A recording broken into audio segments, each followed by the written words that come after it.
नमस्कार दर्शक बंधु आसतु आज सुना दर पर नजर पकाइबा। सुनार मूल्य को नहीं सामना को आसला बड़ खबर। क्यों दिन सुना और रूपा दाम अधिक वृद्धि पाउछि तो पुणी क्यों दिन कमिबारे लागिछि। आगामी दिन में सुनार मूल्य रे ह्रास बढ़ी होई पारे। विश्व सुना परिषद रिपोर्ट रे एक बड़ खुलासा होईछि। रिपोर्टर दाबी करा जायछि जे जदि सुना अंतर्जातीय बजार रे आउंस प्रति 3857 समर्थन स्तर को भांगी जाए तेणु एक बड़ संशोधन आसीपे। आहुरी ह्रास पाई सुनार परवर्ती प्रमुख समर्थन स्तर आउंस प्रति 3500 हेब, जहाँ जनवरी 2026 सर्वकालीन सर्वोच्च स्तर में प्राय 37% ह्रास। यार अर्थ होउछि सुना जनवरी सर्वोच्च मूल्य ठारू 37% सस्ता होई पारे पर्यंत। यह भारतीय बाजार को मध्य प्रभावित करिबो बोली ओ एवं सुना एक बड़ ह्रास होई पारे। विश्व सुना परिषद अनुसार सुना मूल्य वर्तमान एक सीमा मध्य कारबार होउछि, किंतु वैश्विक चार्ट गुड़िक यह प्रमुख स्तर दर्शाउछि।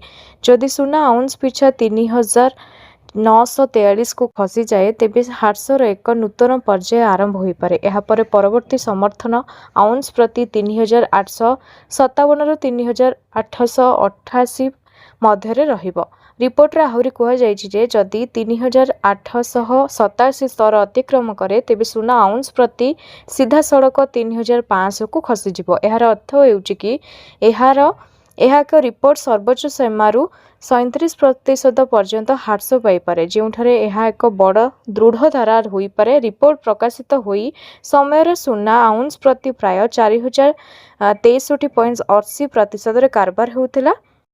WGC विश्वास करे जे जदि जापान येन मजबूत हेबा जारी रहे तेबे एवं अमेरिका डॉलर एहा विरुद्ध रे दुर्बल हुए तेणु एहा निम्न स्तर रे सुना रूपा मूल्य को समर्थन करि पारे। तथापि अमेरिका ईरान युद्ध सुनार मूल्य को प्रभावित करि पारे। बुधवार दिन MCX रे सुनार मूल्य प्रति 10 ग्राम पिछा 1100 टंका वृद्धि पाई 1,45,339 टंकार पहुंची, जितेबाला रूपार मूल्य किलोग्राम पिछा 2400 टंका वृद्धि पाई 2,24,065 टंकार पहुंची। एक सप्ताह को धरी एक बड़ ह्रास पर सुना एवं रूपार मूल्य रे वृद्धि घटिछि।